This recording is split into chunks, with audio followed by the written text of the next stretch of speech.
आप देख रहे हैं इंडिया न्यूज, आपके साथ मैं हूं रचना बंसल। कोरोना काल में कोविड ओपीडी के जरिए हम घर बैठे आपके सवालों का जवाब आप तक पहुंचाने की तैयारी कर रहे हैं। ये इनिशिएटिव सिर्फ आपकी सहूलियत के लिए है। हमारे साथ बड़े डॉक्टर्स का पैनल जुड़ेगा जो कि आपके सवालों के जवाब देगा। आप दिए गए नंबर पर कॉल करके अपने सवाल पूछ सकते हैं। लेकिन कोरोना संकट के बीच देश इस वक्त डबल महामारी की मार भी झेल रहा है। एक तो कोरोना का कहर है, ऊपर से म्यूकोमाइकोसिस यानी कि ब्लैक फंगस का खतरनाक अटैक भी लोगों को परेशान कर रहा है। मीडिया रिपोर्ट्स के मुताबिक गुजरात, महाराष्ट्र, राजस्थान, मध्य प्रदेश और उत्तर प्रदेश समेत 15 राज्यों में ब्लैक फंगस पहुंच चुका है। 9,520 केस सामने आ चुके हैं, जबकि इस बीमारी की वजह से 235 लोगों की अब तक मौत हो चुकी है। लेकिन सरकारी आंकड़ों के मुताबिक देश में ब्लैक फंगस के 8,848 केस हैं। लेकिन जमीनी हकीकत कुछ और ही कहती है। जो केसेस सामने आ रहे हैं वो डराने वाले हैं।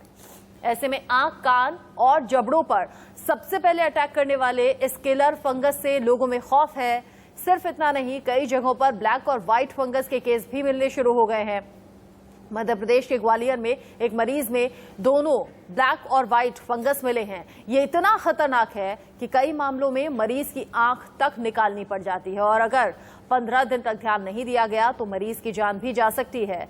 ब्लैक फंगस केस देश में तेजी से आखिर क्यों बढ़ रहे हैं, क्यों हो रहा है ब्लैक फंगस, इस पर बातचीत करने के लिए इंडिया न्यूज ओपीडी में डॉक्टर्स का एक बड़ा पैनल भी हमारे साथ है। उससे पहले ये तस्वीरें आप गौर से देख लीजिएगा। ये कुछ राज्यों की तस्वीरें आपके सामने हमने रखी है, लेकिन आज की डेट में, मौजूदा वक्त में 16 राज्यों तक ब्लैक फंगस का खतरा फैल चुका है, बढ़ चुका है। कई राज्यों में इसे महामारी घोषित किया जा चुका है। जब हम कोरोना काल में कोविड से लड़ने के लिए, कोविड से जंग लड़ने के लिए अपनी तैयारियों को मजबूत कर रहे थे, उस वक्त ब्लैक फंगस का खतरा इस परेशानी को और बढ़ा रहा है। अब हम आपको ब्लैक फंगस के टॉप 5 राज्य दिखाएंगे। टॉप 5 वो राज्य है जिसमें सबसे ज्यादा केसेस अब तक सामने आए हैं। अब जो केसेस, अब उन्हें देखते हुए राज्य सरकारें भी अलर्ट मोड पर हैं। गुजरात, यहाँ 5,000 केसेस अब तक सामने आए हैं। यहाँ बहुत तेजी से केसेस बढ़े हैं। महाराष्ट्र, जहां से शुरुआत हुई थी, 1500 केसेस अब तक सामने आ चुके हैं। राजस्थान में 700, मध्य प्रदेश में 700 और उत्तर प्रदेश में 500 केस सामने आए हैं। लेकिन गुजरात, यहाँ सबसे तेजी से ब्लैक फंगस का खतरा बढ़ रहा है। इसीलिए राज्य सरकार की तरफ से जरूरी एहतियाती कदम भी उठाए जा रहे हैं। अब आप ये भी जान लीजिए कि आखिर ब्लैक फंगस और व्हाइट फंगस क्या है और कितना ज्यादा खतरनाक है, कैसे इसकी पहचान हो सकती है। व्हाइट फंगस, इसका संक्रमण ब्लैक फंगस से ज्यादा खतरनाक माना जा रहा है। फेफड़ों में, शरीर के कई अंगों पर तेजी से इसका प्रभाव देखा जा सकता है। व्हाइट फंगस में जब शरीर में प्रवेश करता है, उसके फैलते ही महत्वपूर्ण अंगों को डैमेज करना शुरू कर देता है। इस बीच आपके दिमाग पर, आपके सांस लेने की जो नली है उस पर, पाचन तंत्र, इन सबको नुकसान पहुंचा जा सकता है। जबकि ब्लैक फंगस में इससे थोड़े बदलाव देखे गए हैं। ब्लैक फंगस जहां आंखों की रोशनी तक जा सकती है क्योंकि आंख निकालनी पड़ी है, कई केसेस में ऐसे भी केस सामने आए हैं, और ये भी तेजी से शरीर में फैलता है। ब्लैक फंगस और व्हाइट फंगस एक ही मरीज में दोनों भी मिल सकते हैं। इससे फेफड़ों में जो संक्रमण है वो तेजी से फैलता है और डॉक्टर्स ये कह रहे हैं कोरोना से कहीं ज्यादा खतरनाक है ब्लैक फंगस, क्योंकि इसमें मृत्यु दर ज्यादा है। अगर आप भी संक्रमण ऐसा महसूस कर रहे हैं, शुरुआती लक्षण महसूस कर रहे हैं, तो तुरंत अपने डॉक्टर से आप सलाह लीजिए। और डॉक्टर से सलाह लेने के बाद शुरुआती जांच में ही अगर ऐसा कुछ डायग्नोज होता है, शुरुआत में ही अगर किसी बीमारी का इलाज शुरू हो जाए तो फिर वो जानलेवा होने से बच जाती है। ऐसे केसेस को बढ़ने से रोका जा सकता है। ब्लैक फंगस से गुजरात के बाद जो सबसे ज्यादा प्रभावित अगर राज्य है तो वो है महाराष्ट्र। मुंबई में ब्लैक फंगस के मरीजों की तादाद आखिर बढ़ क्यों रही है, उर्वशी खोना की रिपोर्ट आपको बताएगी। महाराष्ट्र राज्य में 2 लाख के एम्फोटेरिसिन बी के इंजेक्शन्स की जरूरत है। ये महाराष्ट्र के स्वास्थ्य मंत्री राजेश टोपे इनका कहना है। राजेश टोपे कहते हैं कि जिस तरह के ब्लैक फंगस के केसेस बढ़ रहे हैं, महाराष्ट्र राज्य में फिलहाल 1500 से ज्यादा ऐसे ब्लैक फंगस के केसेस है और अगर हम डेथ टोल की बात करें तो डेथ टोल 100 तक पहुंचा है। ऐसे बढ़ते ब्लैक फंगस के केसेस में ये देखा गया है कि जो मेडिसिन है, एम्फोटेरिसिन बी, जो इंजेक्शंस है, उनकी ज़रूरत ज़्यादा हो गई है और इसलिए 2 लाख डोसेजेस की रिक्वायरमेंट है। कुछ 6 इंजेक्शंस डेली एक पेशेंट को लगते हैं और ऐसे में ये इंजेक्शंस की अनअवेलेबिलिटी, इस इंजेक्शंस की किल्लत ने कहीं ना कहीं इस पूरे ब्लैक फंगस के ट्रीटमेंट को लेकर डिफिकल्टी पैदा की है। महाराष्ट्र के स्वास्थ्य मंत्री राजेश टोपे, इनका ये भी कहना है कि इन्होंने जगह जगह पे अलग अलग कंपनीज को ऑर्डर दिए हैं, पर क्योंकि कुछ ऐसे नॉर्म्स है सेंट्रल गवर्नमेंट की ओर से जो बहुत ही ज़्यादा स्ट्रिक्ट है, इसलिए सेंट्रल गवर्नमेंट की ओर से अलॉटमेंट हुए नहीं है राज्य को ये इंजेक्शंस, जिनको लेकर वो अपील कर रहे हैं यूनियन गवर्नमेंट को कि राज्य को ये इंजेक्शंस अलॉट किए जाए। इतने ही नहीं, कैरॉन और AIG लाइफ साइंसेस जैसी कुछ कंपनियां हैं जहां पे ऑर्डर्स प्लेस किए गए हैं 50,000 और 60,000 रेस्पेक्टिवली। कोरोना काल में ही अभी पिछले दिनों हमने देखा था ऑक्सीजन, दवा, इंजेक्शन, इन सब की कालाबाजारी हो रही थी, बाजार से करीब करीब खत्म हो गए थे और वही अब ब्लैक फंगस के मामले में भी देखने को मिल रहा है, जो उर्वशी बता रही थी। कोरोना के बाद ब्लैक फंगस का कहर राजस्थान में भी तेजी से बढ़ रहा है। अकेले राजस्थान में 700 से ज्यादा केस सामने आए हैं। ब्लैक फंगस का संक्रमण कैसे बढ़ता है, सावधानियां क्या कुछ रखनी चाहिए, इस पर इंडिया न्यूज रिपोर्टर ने बातचीत की है जयपुरी अस्पताल के अधीक्षक डॉक्टर सुनील राणावत से। फंगस का वह भी अब लोगों को सताने लगा है। पहले ब्लैक फंगस, फिर कोरोना, फिर ब्लैक फंगस। कहीं ना कहीं मानसिक तनाव में आम जनता भी आ गई है। इस वक्त हम जयपुरिया अस्पताल में मौजूद हैं, जहां अस्पताल के अधीक्षक डॉक्टर सुनील राणावत हमारे साथ मौजूद हैं। सर, पहले कोरोना, अब ब्लैक फंगस, किस तरह अस्पताल में मॉनिटरिंग की जा रही है? देखिए, अस्पताल के अंदर जब एक बीमारी होती है तो आप बैठ के उसका आकलन करते हैं कि उससे जुड़ी हुई और क्या बीमारियां हो सकती हैं, या जो बीमारी चल रही है उसको हम कैसे उससे निपटा जाए। इसके अंदर समय समय पर जब पूरी टीम के साथ बात होती है तो ये निकल के भी आता है क्या और लक्षण आ सकते हैं। जैसे ही हमको पता लगा ब्लैक फंगस एक इसका रूप आ सकता है इसके कॉम्प्लिकेशंस में, हमारी टीम के साथ बैठ के हमने उसकी मॉनिटरिंग करी, उसके कारणों को जाना, उसके कारणों को कैसे दूर कर पाए उस ओर भी हमारा ध्यान गया। तो ये जब जाना कि भाई ब्लैक फंगस आएगा तो हमने एक वार्ड तैयार करा, उसके अंदर पेशेंट रखे, मेडिसिन के साथ हमारी सर्जरी की टीम तैयार करी और ENT के सर्जन्स को तैयार करा। और आपको ताज्जुब होगा, अब तक हम 6 ऑपरेशंस कर चुके हैं पिछले 7 दिन में, और हम 2 केसेस और हमारे एडमिट हैं जिनको हम कल तक ऑपरेट करने चाह रहे हैं। तो ये सब व्यवस्थाएं हम कर पाए, इसमें सरकार का भी सहयोग मिला, समय समय पर हमको दवाइयाँ भी मिली, जो लॉजिस्टिक्स और इंफ्रास्ट्रक्चर चाहिए थे वो भी हमको मुहैया कराए गए। और हमारे को याद है, मेरे डिपार्टमेंट के जब भी हम बात करते हैं हमारे सेक्रेटरीज को, हायर सेक्रेटरीज को, उनसे बहुत अच्छा सहयोग मिलता है और यही हम अपेक्षा करते हैं आगे भी मिले ताकि हम कोई भी कॉम्प्लिकेशन से लड़ सकें।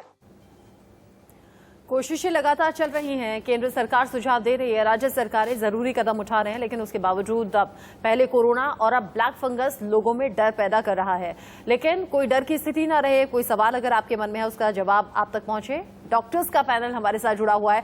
डॉक्टर संजीव गुलाटी हमारे साथ, कार्डियोलॉजिस्ट हैं। डॉक्टर हेतल पटेल हमारे साथ हैं, ENT KEMH मुंबई से हमारे साथ जुड़े हुए हैं। और डॉक्टर MD शर्मा हमारे साथ हैं, जयपुर से हमारे साथ जुड़े हुए हैं। अब डॉक्टर संजीव गुलाटी, सबसे पहले मैं आप ही से सवाल कर लेती हूँ। कोरोना काल, जब हम कोरोना को जान रहे थे, समझ रहे थे, वैज्ञानिक अभी तक भी इसको स्टडी कर रहे हैं, रिसर्च कर रहे हैं, ऐसे में ब्लैक फंगस, हालांकि ब्लैक फंगस पहले से है, लेकिन कोरोना काल में ब्लैक फंगस के केसेस से तेजी से बढ़े हैं। कोरोना का तो टेस्ट होता है, नेगेटिव पॉजिटिव सामने आ जाता है, ब्लैक फंगस को लेकर कोई टेस्ट है क्या जिससे इंश्योर हो जाए कि हाँ ब्लैक फंगस है? देखिए, सबसे पहले तो पेशेंट को सिम्टोमेटोलॉजी, उसके जो लक्षण होते हैं उनके ऊपर बहुत ध्यान रखना होगा मरीज को और उसके परिवारजनों को। जैसे सिर में दर्द होना, आंखों में दर्द होना, आंखों से पानी आना, चेहरे पे कोई काला निशान होना, ये सब, या आपके दांतों की जो गम्स है उनमें भी ब्लैकनेस आ सकती है। तो ये सब शुरुआती लक्षण हैं ब्लैक फंगस के।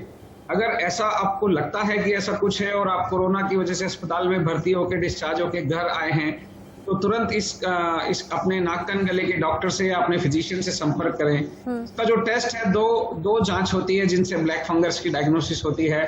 एक है CT स्कैन और दूसरा नाक कान गले के जो डॉक्टर हैं वो नेजल साइनस एंडोस्कोपी करके इसको कंफर्मेटरी टेस्ट करते हैं। हाँ। ये बहुत जरूरी है कि शुरुआती दौर में इसके लक्षणों को पहचानें और तुरंत अपने डॉक्टर से संपर्क करें ताकि ये बीमारी शुरुआती दौर में ही पकड़ में आ जाए। जी डॉक्टर हेतल, फंगस को अभी तक हम लोग ऐसे जानते थे कि कोई चीज सड़ जाती है, कोई चीज गलने लगती है तो उसमें फंगस देखी जाती है, और खासतौर से बरसात के सीजन में हमने इसे देखा है।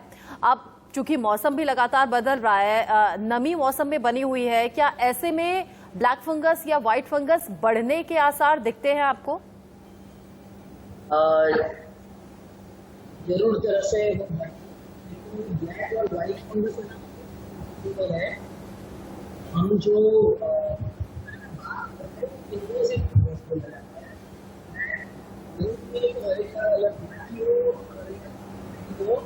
डॉक्टर हेतल आपकी आवाज ठीक से पहुंच नहीं रही है। अगर फंगस हाँ जी, अब वाइट ठीक है। है या ज्यादा जरूरी नहीं है, लेकिन ज्यादा जरूरी है तो ये फंगस है कि नहीं। ब्लैक फंगस और व्हाइट फंगस है। हाँ दूसरी तरह से ये एग्जिस्ट की कोरोना के पहले भी ये हम देखा थे, लेकिन कोरोना की वजह से अब में हमने भी बहुत झड़प से बढ़ती है। कोरोना में भी पेशेंट की कम हो जाती है और इसमें भी ये फंगस की कम होने पर ही होता है। और सबसे इम्पोर्टेंट है कि कोविड से पेशेंट इलाज हो जाता है तो उसके बाद में उसको शुगर लेवल का बहुत ध्यान रखना है। हाँ यूजुअली को ज्यादातर अटैक करता है। ये फंगस अगर जी, डॉक्टर हेतल आपकी आवाज कुछ ठीक तरीके से पहुंच नहीं रही है, इसको हम ठीक कराते हैं। इस बीच पंजाब से एक कॉलर हमारे साथ जुड़ गए हैं, तिलकराज। तिलकराज पूछिए अपना सवाल। हाँ जी, ऐसे है, मेरे को 17 अप्रैल को सेकंड डोज लगी थी कोविड की। उसके 10 दिन बाद मेरे को चक्कर आने शुरू हुए जो अभी तक बंद नहीं हुए। अच्छा, doctor SD Sharma ji, can you hear me? जी, डॉक्टर एसडी शर्मा एक कॉलर हमारे साथ है, वो कह रहे हैं कि 16 तारीख को उन्होंने वैक्सीन की दूसरी डोज ली थी, लेकिन तभी उसके 10 दिन के बाद से कमजोरी महसूस हो रही है, बार बार चक्कर आ रहे हैं।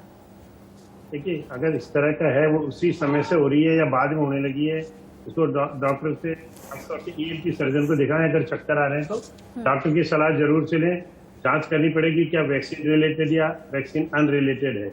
जी हाँ, और चूंकि ऐसा हो ये कहना मुश्किल है कि ये कहना मुश्किल है कि वो वैक्सीन के कारण ही चक्कर आ रहे हैं। हो सकता है कोई और रीजन भी हो, तो इसलिए डॉक्टर की सलाह इमीडिएट ले वो। पहले ईएनटी सर्जन को दिखाएं, फिर न्यूरोलॉजिस्ट को दिखाएं, वो जज करेंगे कि क्या कारण हो सकता है चक्कर आने का। और चूंकि ऐसा माहौल भी है डराने वाला, कोरोना को लेकर हर कोई रिलेट करने लगता है, कहीं कोरोना तो नहीं हुआ है। ऐसे ही वैक्सीन की डोज को लेकर भी बहुत से भ्रम लोगों के मन में है।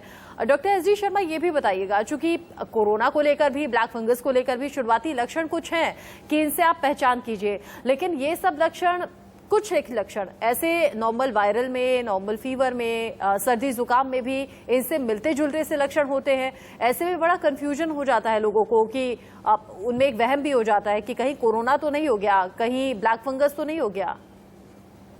देखिए, बच्चों में, मैं बच्चों का डॉक्टर हूँ, बच्चों में ब्लैक फंगस का तो बहुत कम है, क्योंकि बच्चों में न तो कोई ज्यादातर लंबी बीमारी होती है, ना कोई सीरियसनेस इसमें कोरोना में होती है। ज्यादातर बच्चे, 90% जो बच्चे हैं वो माइल्ड डिजीज से ग्रसित होते हैं कोरोना में, और उनमें ब्लैक फंगस की नौबत नहीं आती। ब्लैक फंगस जनरली उन लोगों में आती है जो एल्डरली है, वो मॉर्बिडिटीज है, जिनमें लंबे समय तक कोरोना का इलाज हुआ, जिसमें स्टेरॉइड चल रहे हो, या किसी अन्य बीमारी के कारण, कैंसर के कारण कोई ट्रांसप्लांट हुआ, उसके कारण स्टेरॉइड चले हो लंबे। लेकिन डॉक्टर एसडी शर्मा, हम देख रहे हैं, मतलब एक्सेप्शन केस भी इसमें सामने आ रहे हैं। साथ ही मैं आपसे कहूंगी, कॉलर से हम बात करें, लेकिन इतने आप अपना फ्रेम देखिएगा, सिर्फ आपकी आवाज आ रही है, आप एक बार चेक कीजिए, आपका वीडियो नहीं मिल रहा है। इस बीच जालंधर से रिझान सिंह हमारे साथ जुड़ गए हैं, जो हमसे सवाल पूछेंगे। जी रिझान, आपका सवाल क्या है? सर जी, ऐसे है, मेरे को 5 तारीख को दूसरी डोज लगी थी, उसके बाद में मेरे को बुखार है और बलगम आ रहा है और मैं काम पे नहीं जा रहा हूँ, बहुत वीकनेस है शरीर में। डॉक्टर संजीव गुलाटी। देखिए, 5 दिन तक बुखार आना वैक्सीन लगने के बाद थोड़ा सा असामान्य है, इसको हम वैक्सीन से नहीं जोड़ सकते हैं। चूंकि खांसी भी आ रही है और बुखार अभी तक बना हुआ है, तो इसे वैक्सीन से ना रिलेट करते हुए अपने डॉक्टर के पास जाएं, क्योंकि अभी वैक्सीन लगे हुए खाली 5 दिन हुए हैं। हो सकता है आपको कोरोना भी हो, क्योंकि वैक्सीन का इफेक्ट आने में 2 हफ्ते से ज्यादा लगते हैं अगर दूसरा डोज लगा है तो। पहला डोज लगा है तो निश्चित रूप से कोरोना हो ही सकता है, तो तुरंत अपने डॉक्टर के पास जाएं। इसको वैक्सीन से रिलेट करके ज्यादा दिन तक इंतजार ना करें। हाँ। नहीं तो आपकी बीमारी बढ़ सकती है। बिल्कुल मुश्किल बढ़ सकती है। और बार बार हमारे जो डॉक्टर्स हमारे साथ जुड़ते रहे हैं वो हमेशा यही कह रहे हैं, शुरुआत में अगर कोई बीमारी डायग्नोज हो जाए तो उसका ट्रीटमेंट आसान होता है, केस को मत बिगड़ने दीजिए। मतलब जाहिर सी बात है कि आप अपनी सेहत को लेकर कम से कम लापरवाही मत रखिए। अगर आपके जहन में भी कोई भी सवाल है, दिए गए नंबर पर कॉल कर सकते हैं। डॉक्टर्स के जरिए आप तक जवाब हम पहुंचाएंगे। एक छोटे से ब्रेक के लिए यहाँ पर रुक रहे हैं।